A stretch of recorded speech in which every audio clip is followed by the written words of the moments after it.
Hey guys, just a couple of things before we get started. I'm wearing a headset mic because it came with my voice to type computer software, and it's just easier for me to use than the mic found in the computer, so I hope it's not too distracting. Man, I looked on YouTube and we have a subscriber, yay! Thank you. I want to talk about something that is a bit challenging today for me to wrap my head around, so you'll be processing with me as I go. And that really is the concept of living in community and missional living as a fast from privacy. And this started out as a conversation between my wife and I and a couple, or one of our roommates several days ago, on whether the right to privacy really is a right. And before I dive in, I do want to say this vlog might be a little longer than usual, and I told you I would share with you when it was hard and when it was joyous, and this was one of the harder ones to write because the conversation really springs out of, for the purposes of today, particularly my bride and I, my wife and I, have had a very full week.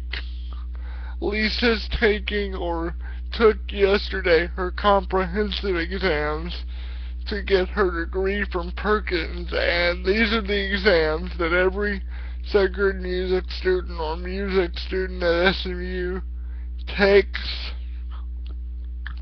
to find out whether they're going to be able to graduate.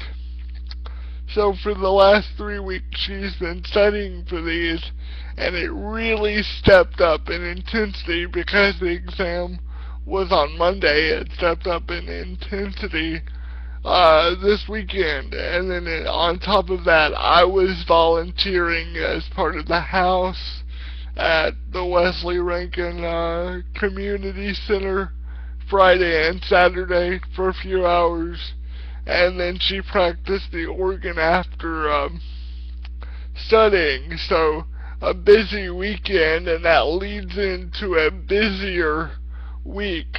We have something to do either with the house in service opportunities or visiting other monastic houses or neo-monastic houses every day this week. So time for us as husband and wife just to spend quality time alone together is a challenge in community anyway, and this week is particularly a challenge. And as we were getting out this morning, we started talking about the challenge of not getting to really spend any time together this week, and we mentioned we've been talking about going and celebrating the end of comps with some of her sacred music friends and my friends as well. They're my friends as well, on Friday, and I mentioned that I was anticipating Friday being our time, and it turned out to be a little bit of a tense conversation, and we both did not execute the greatest of understanding with one another. I didn't really comprehend how important it was to her that we go do that on Friday as a way of celebrating with her friends and being together as a MSN or music student community. and I didn't feel like she quite got that. After a busy week, some of those people are challenging for me and don't provide energy, but just being in a social situation in general as an introvert tends to take energy. I'm a great professional extrovert, but otherwise I'm pretty introverted, and I was looking forward to a evening on Friday with her, but nonetheless, the conversation did not go as smoothly as I think either one of us would have liked.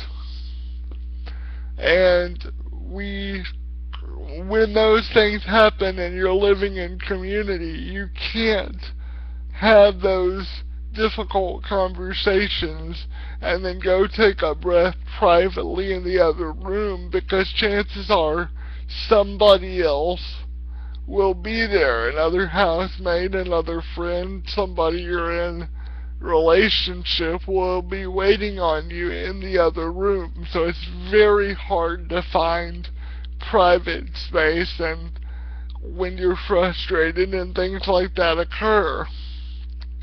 Which got me to thinking, do we have an unrealistic expectation in America of privacy? And in the Western world, we have this fundamental virtue that privacy is sacrosanct. If I think you're invading my privacy, I can put a fence up.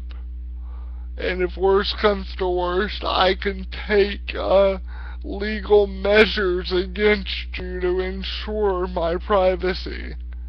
And let me be very clear, those laws are there to keep people safe. I believe that. But I believe also, especially in America, we've created this culture where privacy is almost holy in the way it's understood. And living in community teaches me every day that rather than privacy being a right and something we're entitled to, that as humans and a part of the human experience is an expectation and an entitlement to and towards community. And if I have the capability and the ability to provide somebody community who can't readily, or is in an economic or a social situation where a community is not readily available to them, or they're generally what culture considers a difficult case to be in community with, it's my responsibility as a Christian and as a pastor to seek them out and develop some sort of relationship and community with them. And believe me, guys, this is so hard for me, because over the past week, especially as things were hectic and tight and crowded, I just have been really wrestling with what a Sabbath looked like. And I believe the Lord would still tell me that Sabbath is essential for my soul. But part of my prayer in seeking what Sabbath looks like is asking the Lord, is this really where you want me to be? I am deeply frustrated with not having my private space.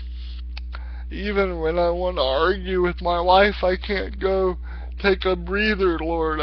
We can't have a difficult conversation because somebody is always there. And as much as I complain and am frustrated, God's answer is always yes. You're in the right place. Yes, you wouldn't want to be anywhere else. And He's right.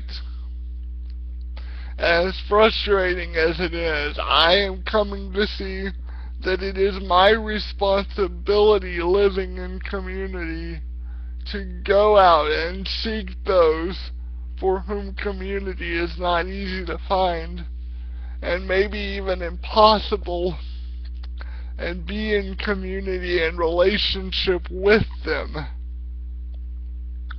Whether I'm having a good day, or a bad day, or a great day, or just an over-the-moon fantastic day, I, as someone who made a commitment as a servant of Jesus Christ to be in the world and love on the world, am a bringer of community and a bringer of the salvation of Jesus Christ, and the first ingredient in the salvation of Jesus Christ is love. And the first ingredient of love is relationship. Community, love, and relationship are interbound. So working out my duty to bring community to the world, whether it's through a blog or breakfast, it's been hard this week. It's a challenge. But it's a challenge that I continue to meet even when it's frustrating. So I leave you with that, guys. Sorry it's a longer blog today. As always, find me on YouTube at Justin Hancock. I'm gonna try to do something to differentiate that, but I'm probably on the second or third page. There are a lot of Justin Hancocks, but this is the third blog. I'll have it posted on my Facebook page as well, and I challenge you to find where God is calling you to bring community, and go ahead and bring it. It's the most fulfilling thing you'll ever do. Okay, thanks guys, bye.